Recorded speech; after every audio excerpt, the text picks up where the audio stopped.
I had a pocket here, but I guess I don't.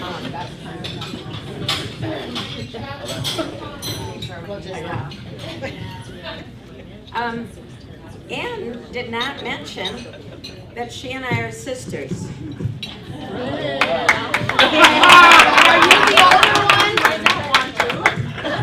Are you the older one, Rambley?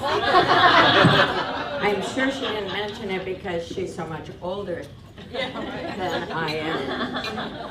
She still has her knife. Yeah. So it worked out really well. Some of you know that we started ATRI many, many years ago. This is probably 17 years or more now. And when the executive director we had left for a real job, I called Anne and she sold her business and took over running this. So it works really well. I get to see her now and then, but I still live in Wisconsin and she's in Florida. So what am I doing wrong there? I'm getting reverberation. Where did Rick go? Do I have to stand on my head? Out the door. Out the door, that's it. So I also want to thank you, and I know some of you are right behind a post and definitely juggle around and move because you wouldn't want to miss looking at me.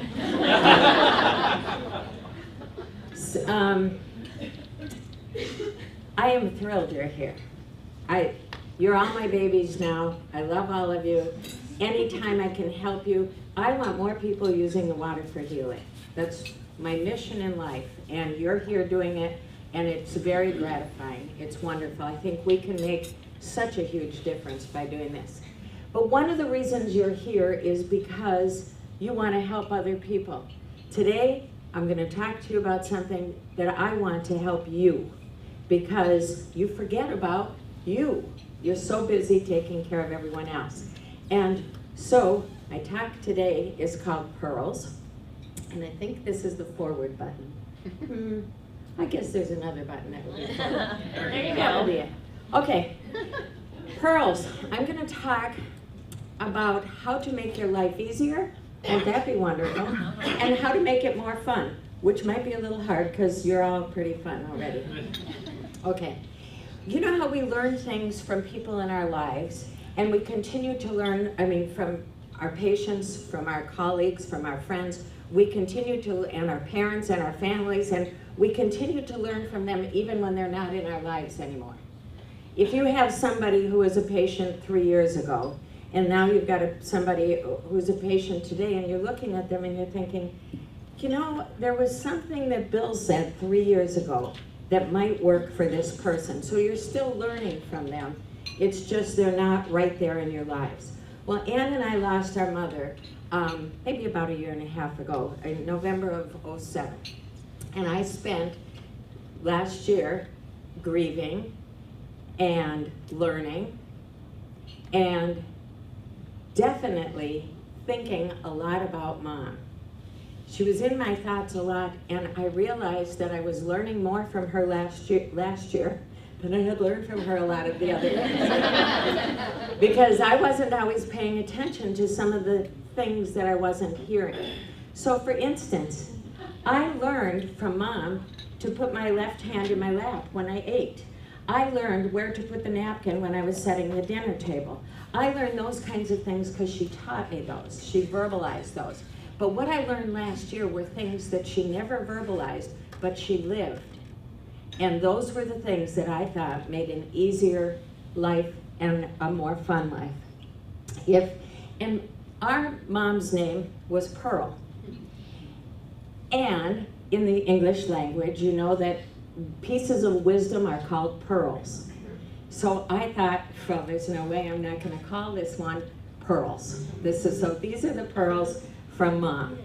But they're from Mom.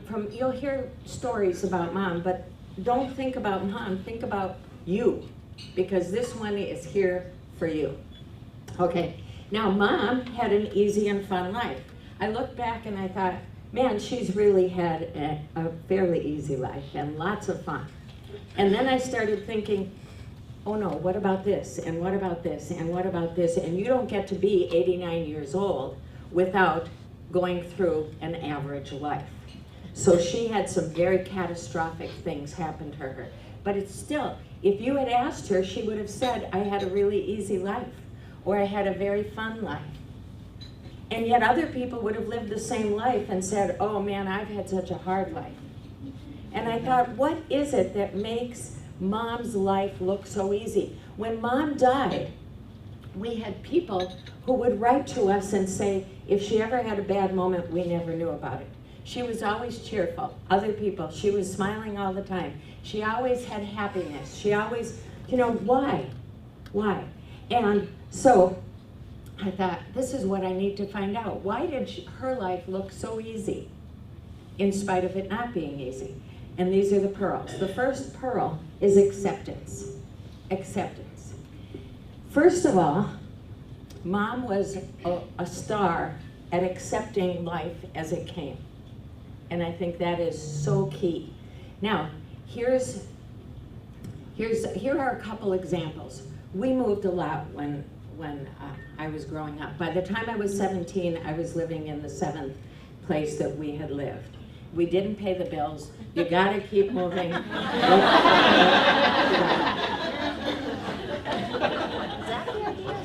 Mom and Dad, I was the second child. So Mom and Dad had already moved a couple times before I arrived. So you know that Mom went through lots of moves. And actually, Dad was a minister, and he was excellent. He was outstanding. And God kept calling us to a new place. That's what they kept telling us. God called, we pack up. What I realized looking back, Mom never complained. The most I heard from her was when I was 11 years old. I remember standing at the dining room table of this gorgeous, huge house we lived in, and I was helping her wrap the stemware, the crystal stemware, in newspaper to pack it up. And here's what she said: I had a premonition that I shouldn't unpack this 8 months ago. That was it. That was as much complaining as you would get from Mom. Now, there are 4 of us kids now. The youngest one was 6 months old. She was moving a huge home, 4 children, one of them an infant, and she never complained. Mom was an opera singer. When we left Chicago, she never said, I want to stay here and continue to sing with the Chicago Symphony Orchestra. No. Mom knew her voice would be used where it was supposed to be used. She accepted that we were moving and she was leaving certain things behind. We have an older brother. Ann's got 2 older brothers.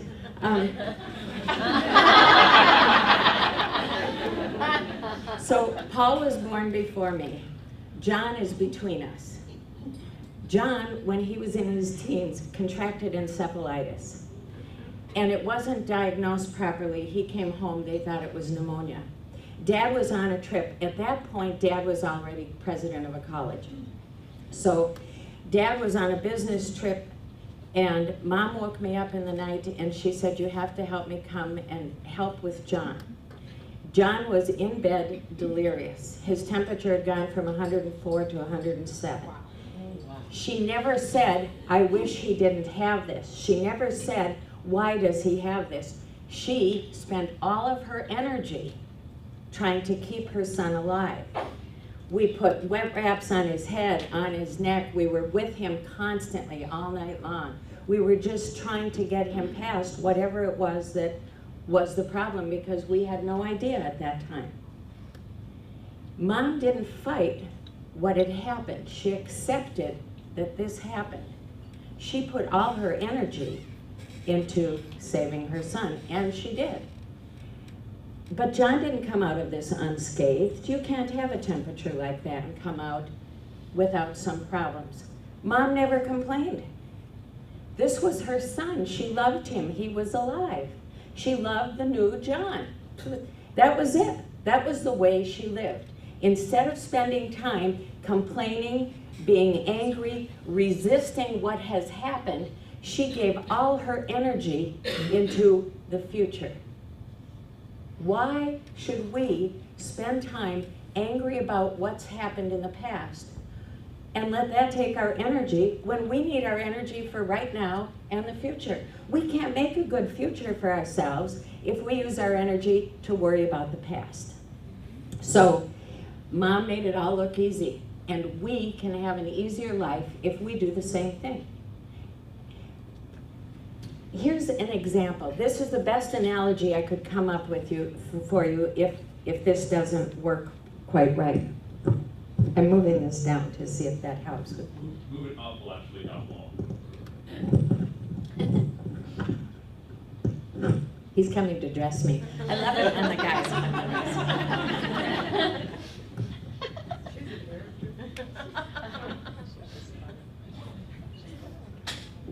Get down on your knees. I'm telling Bud. Oh, okay. All right. He's so cute. Okay, let me give you this analogy. You have trained for and qualified to run the Boston Marathon. If you're a runner, you know this makes you an elite runner in our country. This is just amazing. So you're so excited. You're standing on the spot where you're supposed to be, kind of in the middle of the pack. And you're standing there kind of jogging in place, getting ready, doing all those pre-things. And there's a mass of people around you, and the excitement is palpable. But the people in the front have moved over the start line. So right before the start, they push those people back, and you get bounced back a couple yards. And you're like, wait, I'm supposed to be up there. I can't, and the gun goes off. So you start running, but you're still complaining. I was supposed to be up here. I'm not supposed to, I wasn't supposed to start back there. I was supposed to, and so you're running along and you're complaining in your mind and thinking, this isn't fair. This is not fair. I was supposed to start up there, and you're angry and you're frustrated. And around mile 20, you're thinking, I'm gonna lodge a formal complaint. And you cross the finish line, and your friends and family are there all smiling and excited, and you have this big angriness on your face.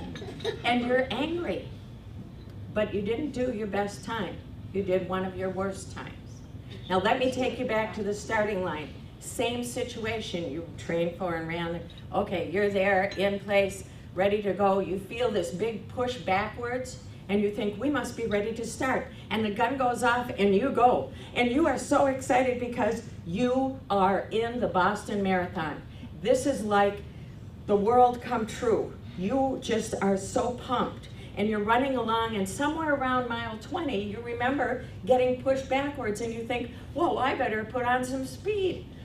And you end up doing your best time ever. You cross the line, your friends and family are there. You wouldn't care what your time was because you are so excited. That's the way our lives are. We all get pushed back. You're not gonna live long unless you get pushed back. That's part of living. And we have our line, and we get pushed back from it sometimes. We are all right now at our new starting line. This is where we are starting the marathon of the rest of our lives. And this we should be excited about. But instead, sometimes we're complaining about what happened.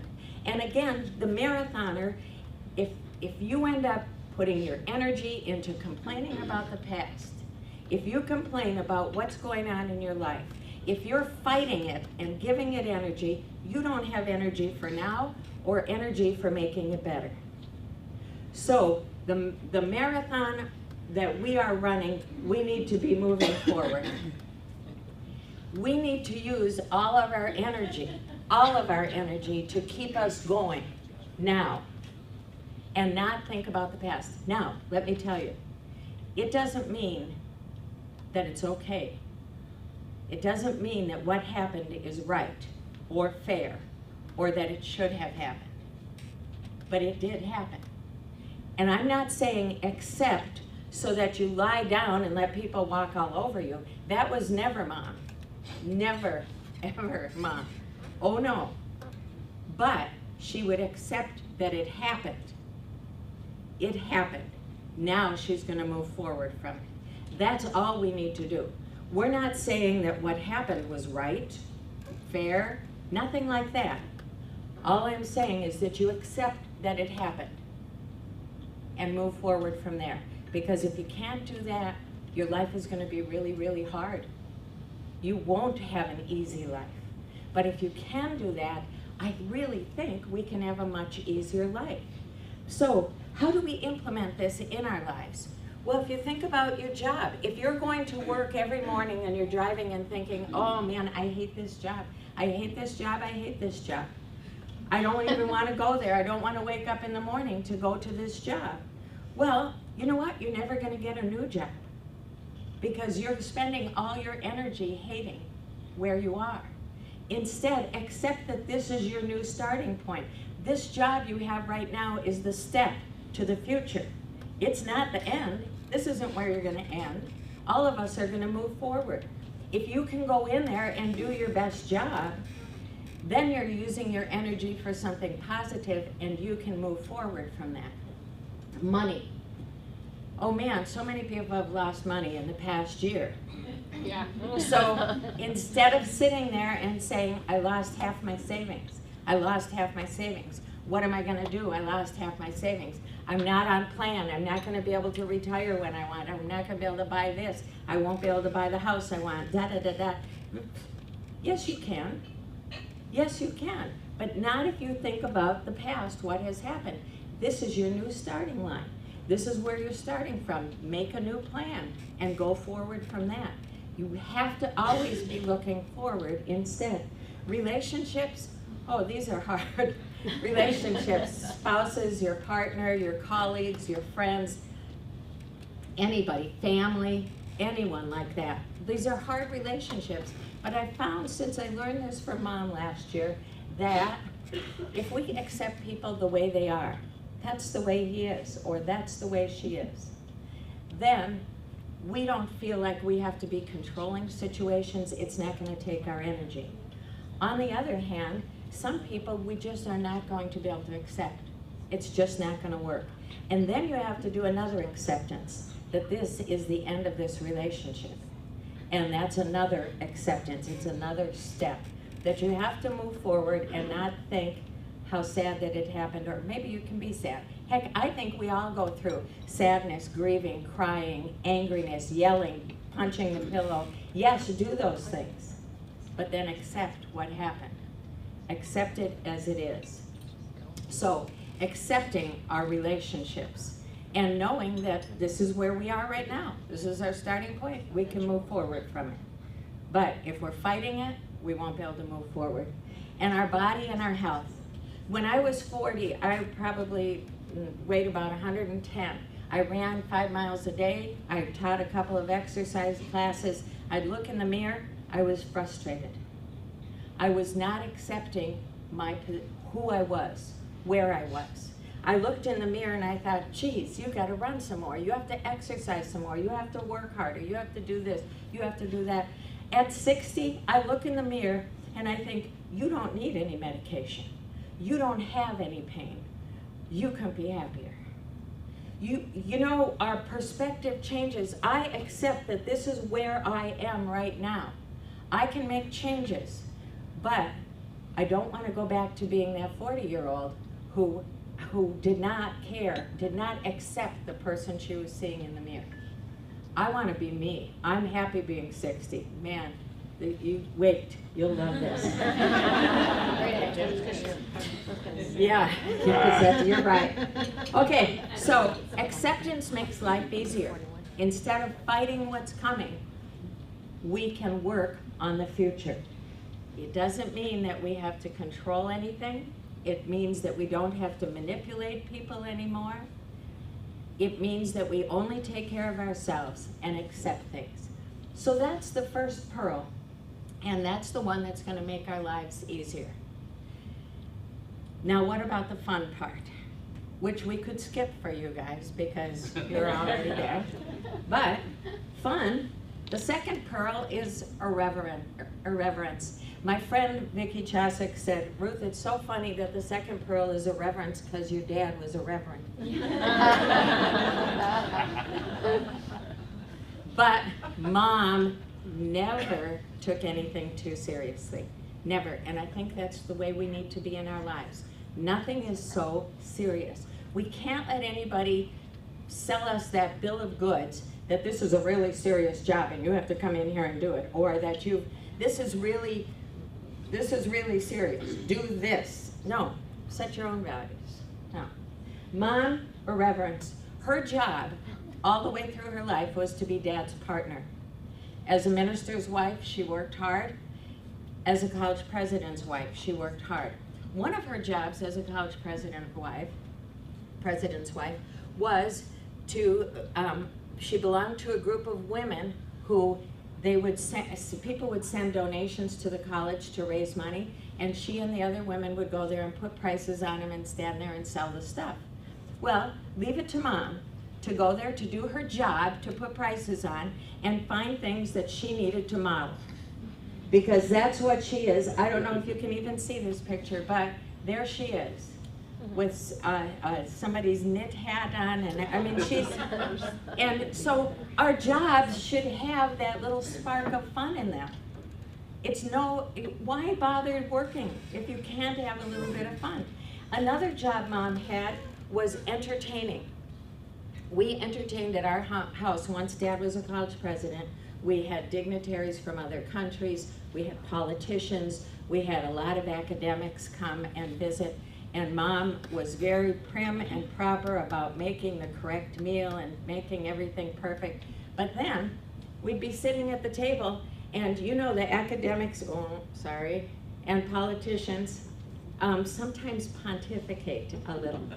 So, you're sitting next to Mom, and they start going, and in a little while you'd start feeling this elbow next to you. And you're trying to be polite, and your mother is causing troubles. And if I wasn't next to her, if I was across from her, in a little while, the foot nudging. I'd get the foot nudging. I mean, there was always that spark of not serious in the middle of a very proper kind of thing. If she wasn't sitting close enough to touch me, she'd do the eye thing, pretending like she was very interested, like the big open eye. Oh. And this would only encourage the person to talk more, but I knew what it meant. And I'd sit there trying not to laugh.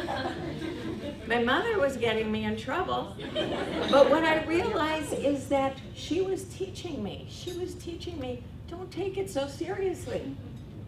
He's only a senator. You know, she always felt comfortable with herself, comfortable enough that she didn't feel like she had to be other people in order to make life work. And I think that's what we need to be. Now, Mom also as a parent, yeah, she was pretty irreverent about that too. But one of my favorite stories is I fell off my bike when I was little and I cut my hand. I still have a scar. And I went running in the house crying, and she looked at it and she said, that's nothing. So she cleaned it up and put a butterfly Band-Aid on it and sent me back out to play. But what a nice attitude. What a nice attitude to think, this doesn't matter. This isn't important. Because we'll know when the really important things happen. But that wasn't one of them. So there were no soap operas in Mom's life. So many times I think we look at life and we think, oh my gosh, this is, oh, and this, oh, and did you hear what, oh, no, you know, and it's all like big soap operas, that our lives are big soap. No, we need to have a little irreverence. We need to feel like there's a lot of funniness in the crummy things that happen. So, and there are funny things in the crummy things that happen. So find those, dig those out. Don't let yourself get dragged down by irreverence. So how do we use this? Jobs and money. Again, if your job or money is your God, you're never, ever gonna be happy. Because we need to be a little irreverent about our work and about life overall. But so you work hard for that money, but do like Sally. Sally's going for a manicure. Manicure. Yep. You take some of that hard-earned money and spend it on something frivolous. It might be a donation to somebody. That might make you feel wonderful. It might be that you take a trip. That might be what makes you feel wonderful. Find something that just is right for you. What you want to do, and be frivolous. Be frivolous now and then. Not all the time, I'm not saying all the time, but we have to have that irreverence about money, about our jobs, about education. I mean, who am I to be telling you this? But research shows that if you learn something with a little bit of humor, you retain it better. Well, That's true. you know, I'm all for that idea, but Mom was even more for that idea. Exercise.